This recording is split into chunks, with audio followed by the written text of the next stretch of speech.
तलवारबाज बहू। बचपन का शौक समझ निक्की के घर वाले उसका एडमिशन फेंसिंग कोचिंग में करा तो देते हैं, पर कुछ सालों बाद वही शौक जब उसका जुनून और सपना बन जाता है तो सब उसके खिलाफ हो जाते हैं। और लड़की के हाथ में तलवार दो ना, अब मैडम तलवारबाज बनना चाहती है। बच्ची का शौक समझ दाखिला करवा दिया, क्या पता था ये सब देखना पड़ेगा। अरे बहुत हो गई तलवारबाजी, आज से तू सिर्फ रसोई और बेलन देखेगी। पर मम्मी पापा, फेंसिंग भी फुटबॉल और क्रिकेट की तरह एक स्पोर्ट है। थोड़ी और प्रैक्टिस के बाद मुझे स्टेट, फिर नेशनल और फिर इंटरनेशनल खेलने का मौका भी मिल सकता है। निक्की की बात से भड़के हुए घर वाले आगे कुछ सुने या समझे बिना उसके घर में रहने का ऐलान कर देते हैं, जिसके कुछ हफ्तों बाद निक्की की आयुष के साथ शादी हो जाती है। ससुराल पहुंचने के कुछ दिनों बाद बहुत हिम्मत के साथ निक्की फिर वही फरियाद लिए इस बार अपनी सास के पास जाती है। मम्मी जी, क्या मैं कोचिंग दोबारा शुरू कर सकती हूँ? कैसे कोचिंग? तेरे मम्मी पापा ने तो हमें किसी कोचिंग या पढ़ाई के बारे में नहीं बताया। वो पढ़ाई नहीं, फेंसिंग की कोचिंग है। और देख, अपने अंग्रेजी के बड़े बड़े शब्द ना मुझसे ना बोला कर, सीधे सीधे बता कि ये फेंसिंग है क्या। मम्मी पापा के साथ अपने एक्सपीरियंस के बाद निक्की कोई रिस्क ना लेते हुए सास से झूठ बोल मंजूरी ले लेती है और इसी के साथ निक्की के सपनों की दुनिया शुरू हो जाती है, जिसमें अब वो सुबह उठ जल्दी जल्दी घर का सारा काम खत्म करके ज्यादा से ज्यादा समय अपनी फेंसिंग प्रैक्टिस में बिताने लगती है। इसी तरह महीने बीत जाते हैं। वाओ, आई कांट बिलीव, जो सपना एक बार नामुमकिन लग रहा था, आज मैं उससे सिर्फ 2 हफ्ते दूर हूँ।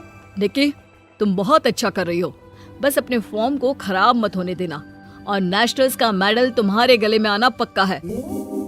इस बात को सुनकर निक्की नेशनल गेम की खुशी में झूमती हुई जैसे ही उस शाम घर पहुंचती है तो आयुष को पैर में प्लास्टर के साथ सोफे पर बैठा देख परेशान हो जाती है। ये क्या, कैसे हुआ? किसी ने मुझे फोन क्यों नहीं किया? ऑफिस से आते हुए रास्ते में किसी ने टक्कर मार दी, इसलिए बहू कल से इसके ठीक होने तक तो कोचिंग से छुट्टी ले ले, डॉक्टर ने पूरा बेड रेस्ट बोला है। पति की हालत और सास की बात से हैरान परेशान निक्की आगे कुछ बोले बिना अपने कमरे में चली जाती है। अब मैं क्या करूंगी? दोनों तरफ मेरी जिम्मेदारी है, अगर एक भी पूरी नहीं की तो लाइफ में दोबारा सुकून की सांस नहीं ले पाऊंगी। सच बता दूं क्या?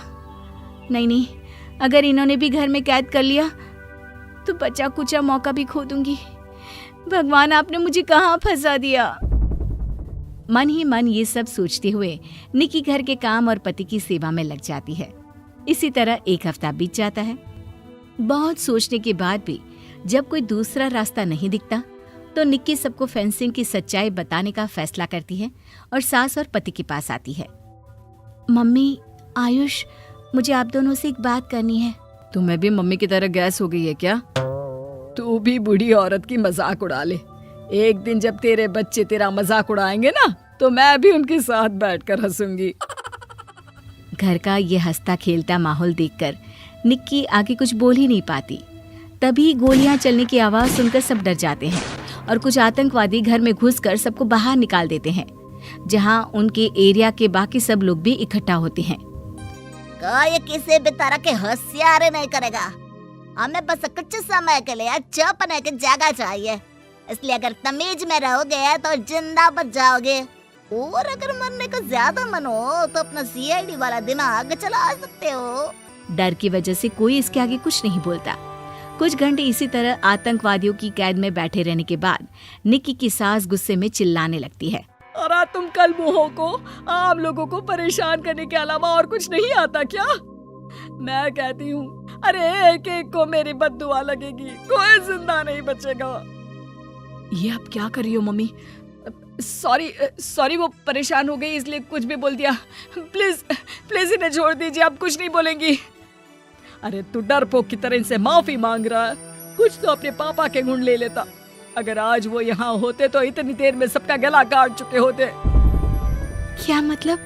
नहीं मम्मी, प्लीज दोबारा वही सब शुरू मत करना। आखिर कोई मुझे भी बताएगा कि बात क्या है।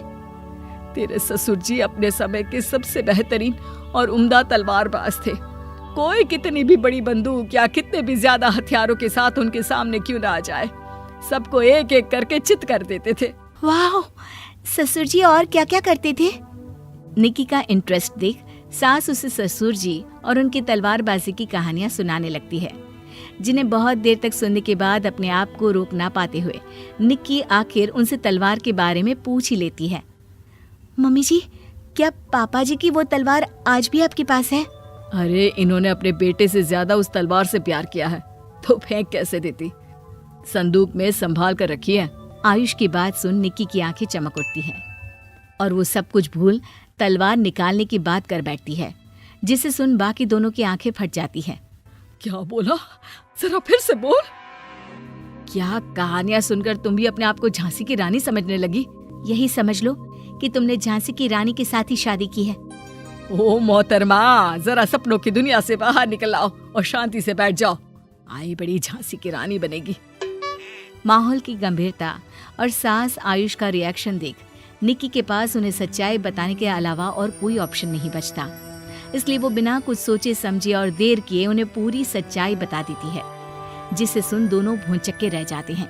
और इसी के साथ अगले हफ्ते मुझे नेशनल्स खेलने का भी मौका मिला है, भरोसा कीजिए मैं कर सकती हूँ। निक्की की बातों से अभी तक सदमे में बैठे आयुष और सास उनकी तबीयत खराब होने का बहाना बनाते हैं और दवाइयाँ लाने के बहाने घर के अंदर जाने की बात करते हैं, जिस पर एक आतंकवादी भी उनके साथ घर के अंदर जाता है। निक्की दवाइयाँ लेने के बाद बाथरूम का बहाना बनाकर सास के कमरे में पहुंच जाती है। अब क्या बाथरूम भी साथ चलोगे? यहीं कमरे में रुको। 5 मिनट में बाहर नहीं आई तो अंदर आकर सारी गालियां सिर में उतार दूंगा। निक्की बाथरूम के अंदर चली जाती है। अब क्या करूं? तलवार कैसे निकालूं? मुझे किसी भी तरह इससे छुटकारा पाना होगा। सोच निक्की, जल्दी कुछ सोच। कुछ देर परेशान बाथरूम में इधर से उधर घूमने के बाद निक्की की नजर फर्स्ट एड बॉक्स पर पड़ती है और वो तुरंत उसमें से कैंची निकालकर उसे छुपाते हुए चुपचाप बाहर निकल आती है। हो गया तुम्हारा सारा नाटक खत्म, अब चुपचाप ये दवाइयाँ उठाकर बाहर चलो। ऐसा बोलकर जैसे ही आतंकवादी मुड़ता है, निक्की तुरंत उसकी गर्दन पर कैंची से वार कर देती है और उसकी बंदूक हाथ में लिए संदूक से तलवार निकालने लगती है, जिसकी कुछ देर बाद वो घर के पीछे वाली खिड़की से बाहर निकलकर छुपकर एक एक करके सब आतंकवादियों पर वार करके उन्हें घायल कर देती है।